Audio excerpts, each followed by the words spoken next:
네, 제 유튜브 영상에 질문이 올라왔는데 이제 공모해도에 관련된 질문이었습니다. 그거에 대한 거를 이제 어니스팀하고 같이 답변을 드리려고 오늘 영상을 제작을 합니다. 네.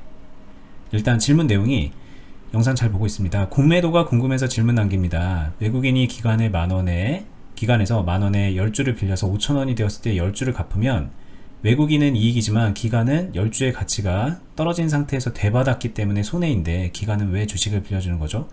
요 질문에 대한 답변인데, 이게 사실 이분은 조금만 공부해보면은 이게 어떤 건지 알 수 있을 거예요. 근데 이 질문하고 별개로 공매도에 관련된 얘기를 좀 해드리려고 오늘 영상을 제작을 해봅니다.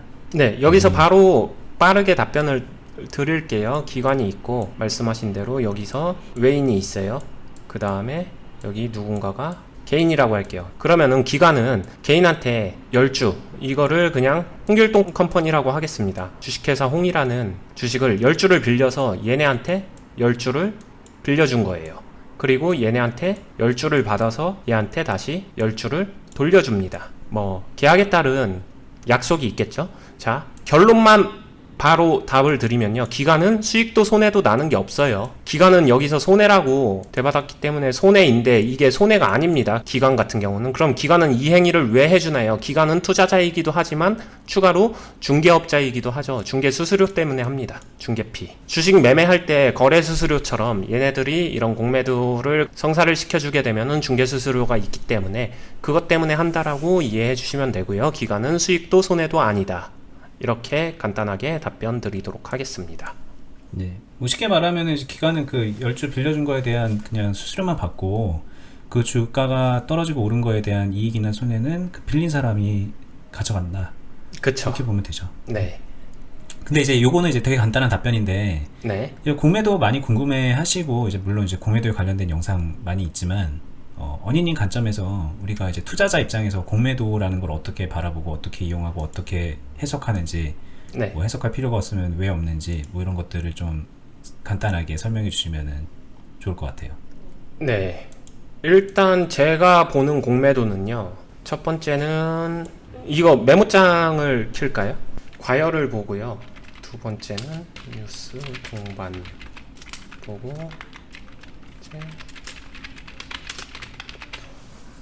일단 제가 보는 거는 세 가지를 보는 것 같아요.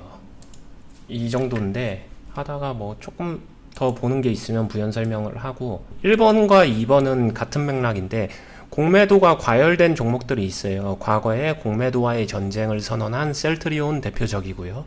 그런 종목들을 보게 되면은 그 루머성 악재 뉴스를 동반하면서 강제로 주가를 떨어뜨립니다. 떨어뜨리려고 난리를 쳐요. 이런 종목들은 좀 조심하는 편이에요. 왜냐면 기업이 정상적이든 아니든 간에 루머와의 싸움이 치열하게 돌아가면서 이게 좀 힘든 부분이 있기 때문에 이런 거는 종목을 선정하는 단계에서 조금은 조심하게 피해가는 거고요. 진짜고 아니고는 상관없어요. 그런 싸움에 휘말린 종목들은 조금 힘들기 때문에. 근데 단순 공매도 같은 경우에는 저는 크게 개의치 않는 편이에요. 단순 공매도가 뭐냐? 모든 종목은요, 기본적으로 공매도를 어느 정도 일정 비율을 가지고 있어요. 가지고 있는 기준에서 그냥 플러스 마이너스 오차에서 크게 심각하지 않게 되면은 별 특별한 의식은 하지 않습니다. 단순히 공매도에 대해서 무조건 나쁘다라고 생각하시는 분들은 이거 정상적인 주식을 올라가기도 바쁜데 매수를 해줄 건 아니고 그 사람들은 강제로 얘를 자꾸 파는 거 아니야, 팔아서 이 주가를 이렇게 떨어뜨리려고 하는 거 아니야, 이렇게 말을 하는데, 이거에 정확하게 반대 얘기는 쇼커버링이라고 하거든요. 그러니까 공매도를 상환해야 되는 의무 기간이 있어요. 그 기간 안에 사서 얘를 반대로 갚아야 되거든요. 그렇게 되면은 이 필연적 매수세가 유입이 돼요. 이때 필연적으로 발생한 매도세를, 쇼커버링을 잘 이용하게 되면 필연적 매수세가 붙어야 되는 시점도 반드시 공존을 하는 거고, 이게 기술적인 부분하고 같이 이어지는 경우가 많기 때문에 저는 공매도에 대해서 특이함이 동반된 공매도 말고 일반적 공매도에 대해서는 크게 좋다 나쁘다 호불호가 없는 사람 중에 한 명이라고 보시면 돼요. 잠깐만 좀 질문을 드리면, 이게 이제 필연적 쇼커버링이 이제 들어오는 경우가 있으니까, 네. 그거를 노리고서 뭐 한다 또 그런 것도 또 아니죠. 그렇진 않아요. 그냥 그런 흐름이 자연스럽게 예상이 되니 네. 이 공매도라는 거가 되게 나쁘다 좋다 이렇게 단순 공매도를 그냥 특이한 이런 정도가 아니면은 신경 쓰지 않는다 정도로 받아들여야 되겠죠. 네. 그런 취지로 말씀하신 거죠. 네, 이거를 조금 원론적인 느낌으로 생각을 해보고 반대의 개념으로 생각해 볼게요. 여기서 누군가가 매수를 했다라고 하게 되면은 여기서 매도를 하잖아요. 여기서 샀으면은 별표를 산 거고 여기서 매도를 하잖아요.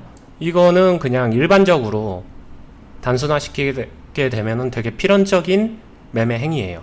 근데 여기서 팔아야 되는데 파는 사람이 나는 주식을 갖고 있지 않아서 이게 공매도가 가능해서 나는 여기서 먼저 판 거예요. 자, 매수랑 똑같이 나는 먼저 판 거예요. 0이었는데 이걸 먼저 팔았어요. 그래서 마이너스 100주를 먼저 팔았어요.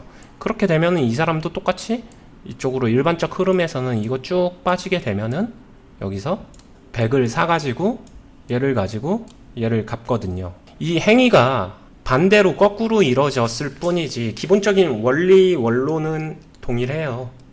근데 여기서 이 공매도 때문에 얘가 뚫을 거를 떨어졌을까라고 생각하기에는 그 정도 힘이 뭉쳐진 공매도가 가능하려면은 이쪽에 해당되겠죠. 공매도 과열. 그래서 이거는 피합니다.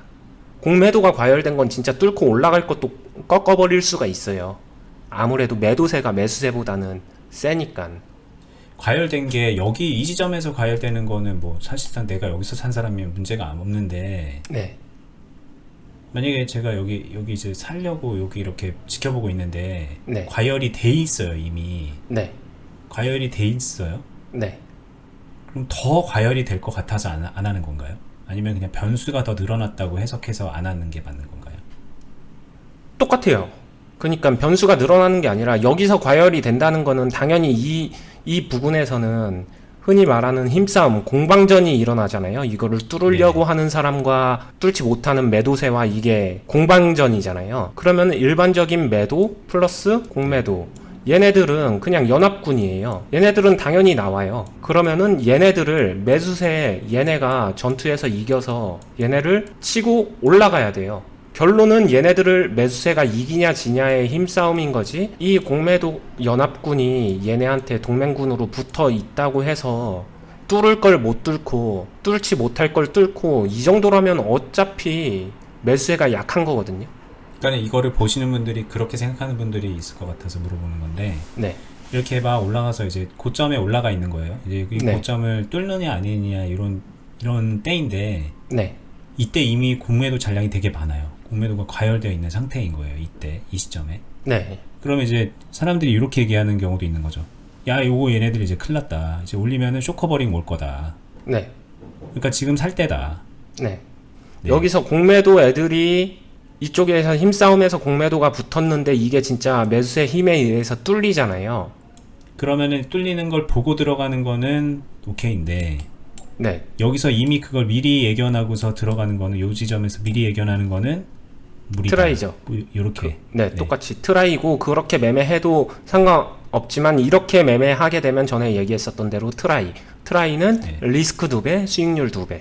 왜냐면 이걸 뚫게 되면 여기 공매도는 이때는 적이었지만 어제의 적이 오늘의 우군으로 바뀝니다. 왜냐면은 단타 칠 때 빠르게 손절하는 애들처럼 공매도 치는 애들도 빠르게 손절하는 애들은 이거 뚫리게 되면 여기서 바로 물량, 공매도 친 거 메이크업 물량, 매수세로 바뀌어요. 그럼 여기서 탄성을 부여하는 거죠. 점점. 그렇기 때문에 공매도가 분명히 번거로운 좀 신경 쓰이는 제도라는 거는 맞지만 근데 원리나 기술적인 부분을 명확하게 이해하게 되면은 저것 때문에 매매를 못하거나 되게 치명적인 흐름을 방해하는 요인이라고 저는 생각하진 않아요.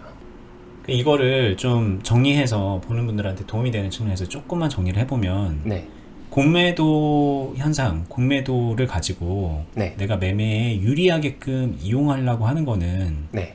제가 볼 땐 좀 대부분 무리인 경우가 많고 크게 네. 이제 뭔가 의미 있는 데이터를 뽑아내는 거가 좀 어려운 것 같고요. 네. 단지 이렇게 공매도가 가열되고 막 이렇게 뉴스도 동반돼 있고 많이 회자되는 그런 것들은 그냥 피하면 그만인 거 정도.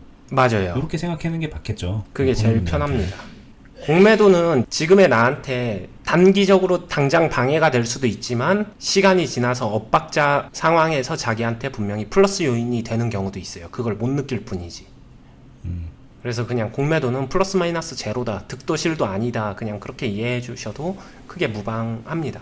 근데 말씀드렸다시피 공매도 과열 종목 같은 경우에는 조금 조심하시긴 해야 돼요.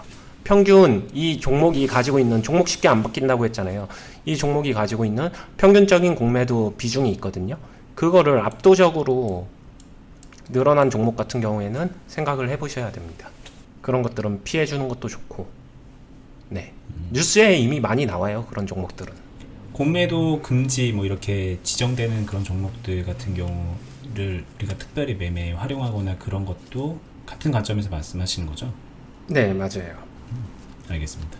그리고 한 가지는요, 이거는 조금 더 쉽게 가도 된다라는 취지에서 말씀드리면요, 공매도가 진짜 의미 있는 물량을, 주가의 흐름을 변질시킬 정도의 의미 있는 물량이 시장에 풀린 공매도 종목들이 그렇게 많진 않아요. 근데 대다수가 거의 다, 공매도 조금 많은 거, 그래도 평균 비중 높게 갖고 가는 거는 거의 다 큰 종목들, 대형주들일 확률이 높습니다. 단순 테마주 같은 경우에는 공매도 물량 별로 없을 거예요. 있는 경우도 있는데 별로 없습니다. 네, 알겠습니다. 네, 이거는 이제 이 질문은 요 정도로 마무리를 하고 네, 다음에 또 기회가 되면 실제로 종목들을 보면서 우리가 이제 유튜브에 정식으로 올릴 거에 공매도 관련된 것들도 보고 뭐 그런 거를 같이 다뤄보도록 할게요.